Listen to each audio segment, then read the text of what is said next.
Martial art শব্দটি শুনলেই যার চেহারা চোখের সামনে ভেসে ওঠে তিনি হলেন ব্রুস লি। 1940 সালে 27 নভেম্বর সান ফ্রান্সিসকোর চীনা টাউনে জন্মগ্রহণ করেন তিনি। যদিও তার জন্ম আমেরিকায়, কিন্তু তার শৈশব কেটেছে হংকংয়ে। ছোটবেলা থেকেই ব্রুস ছিলেন বেশ চঞ্চল এবং কিছুটা মারকুটে স্বভাবের। এই স্বভাবের কারণেই তার বাবা তাকে আত্মরক্ষার কৌশল শেখানোর জন্য কুংফু ওস্তাদ ইপ ম্যানের কাছে পাঠান। সেখান থেকেই শুরু হয় তার জীবনের মোড় ঘোরানোর এক অধ্যায়। 18 বছর বয়সে ব্রুস লি হংকং থেকে আমেরিকায় ফিরে আসেন। পকেটে ছিল মাত্র $100, কিন্তু বুকে ছিল অদম্য সাহস। সিয়াটলে তিনি ওয়াশিংটন বিশ্ববিদ্যালয়ে দর্শন শাস্ত্রে পড়াশোনা শুরু করেন। একই সময়ে তিনি নিজের গ্যারেজ মার্শাল আর্ট শেখানো শুরু করেন। তিনি প্রচলিত কুংফুর সীমাবদ্ধতা বুঝতে পেরে নিজের একটি স্টাইল তৈরি করেন, যার নাম দেন জিত কুনে দো। এটি কেবল একটি লড়াইয়ের পদ্ধতি ছিল না, বরং ছিল জীবনাদর্শনের এক সংমিশ্রণ।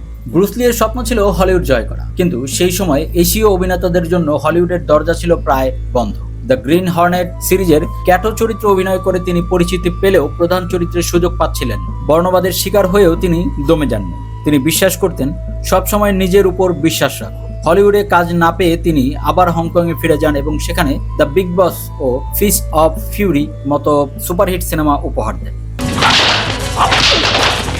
হংকংয়ের সাফল্যের পর হলিউডে তাকে আর উপেক্ষা করতে পারে। শুরু হয় তার সর্বশ্রেষ্ঠ কাজ এন্টার দ্য ড্রাগন এর শুটিং। এই সিনেমাটি মার্শাল আর্টকে বিশ্বব্যাপী একটি নতুন উচ্চতায় নিয়ে যায়। ব্রুস লি কেবল একজন অভিনেতা ছিলেন না, তিনি ছিলেন একজন অত্যন্ত সুশৃঙ্খল মানুষও। তার বি ওয়াটার, মাই ফ্রেন্ড দর্শন আজও কোটি কোটি মানুষের অনুপ্রাণিত করে। তিনি প্রমাণ করেছিলেন যে কঠোর পরিশ্রম এবং ইচ্ছাশক্তি থাকলে যে কোনো বাধা জয় করা সম্ভব। সাফল্যের চরম শিখরে থাকা অবস্থায় 1973 সালে 20 জুলাই মাত্র 32 বছর বয়সেই এই কিংবদন্তির রহস্যময় মৃত্যু ঘটে।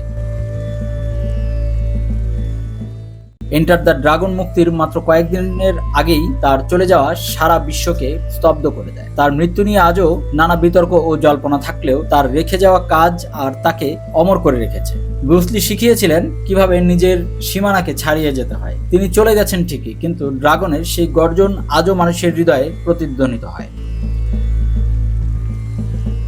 নিয়মিত বিনোদন জগতের আপডেট পেতে যুগবাণী এন্টারটেইনমেন্ট চ্যানেলটি এখনই সাবস্ক্রাইব করুন।